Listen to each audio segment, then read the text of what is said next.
Long time ago, Sadhguru had told my mother that he wants to take a boat, like a small fishing boat, and travel to Africa. Because there are fishing boats that used to make that trip, and there are catamarans that do these things. He wanted to travel for 6 months. So being in the ocean, being out in this expanse of water is definitely something that I thought he would be, excited, and he would be able to enjoy and not just be focused on event after event, interview after interview. How wrong I was about those 2.5 days.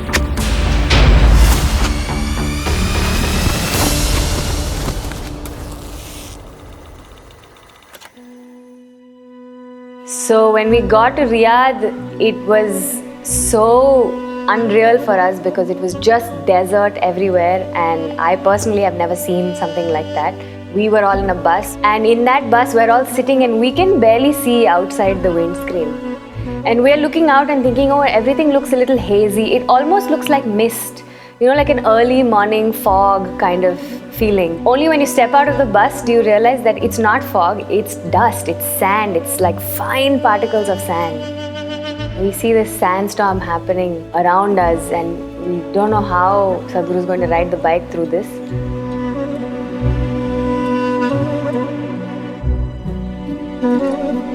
I don't think any of us really considered what all he was breathing in, what all he was swallowing when he's riding the motorcycle. And I think really I only realized that when we got on the boat.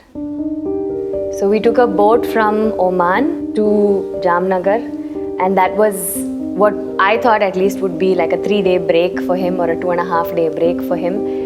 So we get on the boat and we're there for some time. We meet the whole crew, the captain, everybody. That first day we were all okay, and then the second day in the morning when we saw him, he was not looking so well, and I asked him, have you slept and all of that. He said, I'm fine, and then he started coughing. And when he spat it out, it was like balls of sand and mud in the phlegm, like not just little bit, some dust in the phlegm. It wasn't like that. You could see like particles of sand and mud that was coming out of his lungs. I never even knew that much sand can go into somebody's lungs and that it can come out like this. Seeing him cough up these, balls of mud, I don't know, has something happened to his lungs? Is it, is it like a serious thing? Do we need to get a doctor to look at his lungs? Like, what is the situation? I don't even know. All I know is he's coughing, he's losing his voice, he's not able to speak for more than a few minutes at a time, and even when he speaks kind of softly.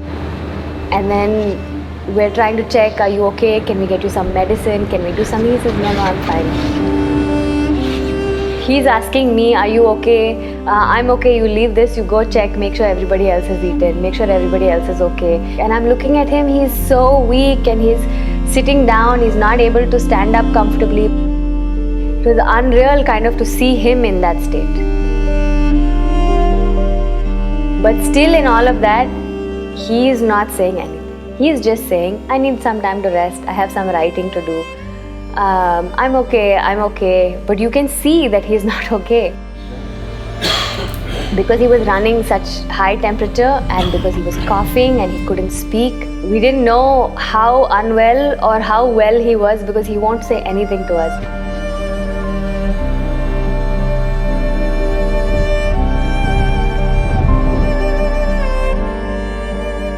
I realized that he had a very high temperature. Every time he coughs up, if we give him a tissue or something, there's particles of sand in the tissue.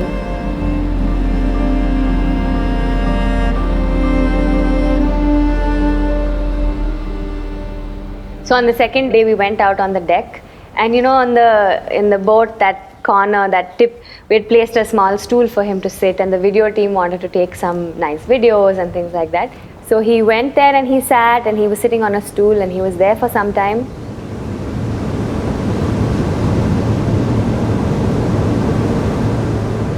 And maybe for the first time, I heard him say, I need to go. He got up, he held the rail all the way and he walked back inside.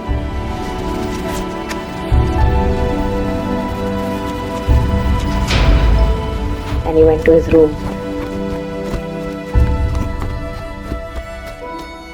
It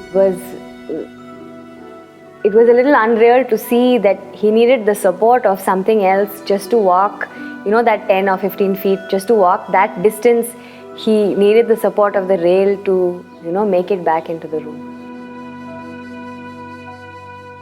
I was so uncomfortable with just letting him sleep alone in the room that I went and slept on the couch in his room, because I didn't know in the middle of the night if he gets up and something happens, nobody will be there to do anything, and it's a ship and the ship is rolling from side to side.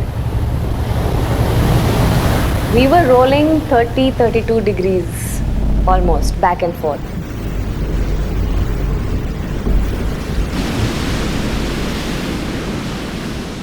It was a rough journey for all of us, but for him particularly, because he was already unwell and you can't really rest because your body is constantly in motion. And he would cough and we'd say, "Are you okay? Would you need this?" He's, "No, I'm fine." And he'll take a minute and then he will continue doing whatever he needed to do. It was very difficult to see.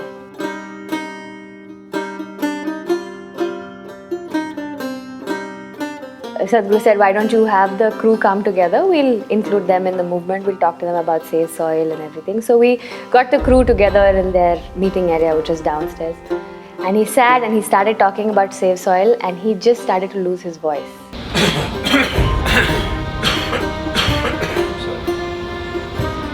You want to put back organic? He would say something and then he would cough and he would say, "Excuse me," and then he would say it again. And he was not able to get full sentences out in the way that we are so used to seeing him at events. Because he was coughing, he lost his voice. It was difficult to see. So after he spoke for some time, then he said, "Why don't you play the video first, then we'll speak again."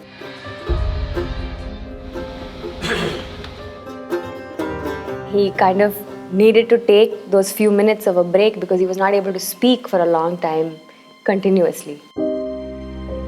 Somewhere when we were in the boat, I was really thinking, it doesn't matter if he wants to do 100 things. The rest of us need to make sure that he doesn't, because it's inhuman. It's not superhuman. It's inhuman, the kind of conditions that he was going through. We reached the port in Jamnagar and he just stepped off the boat and he just went into the crowd, he spoke there, and when he coughs, he apologizes, "I'm sorry, I'm just a little..." And he speaks. Then I thought from there we're going straight to wherever we were supposed to stay. And there was a naval event after that. He spoke there. There also, when he's speaking, you can hear, his voice is not the way it sounds. Usually it's very rough and he's... and then he'll speak again. Or he'll cough and he'll say, "Excuse me, I'm very sorry." Almost apologetic that he's not well, without actually saying that he's not well. From there we went and they had a big welcome. It was a long event for another 1 hour, 1.5 hours. He's speaking continuously. You got to make this happen. It was incredible to see, but it was also a little painful to see because we had seen how he was the previous 2-3 days, and all we wanted was for him to rest for some time.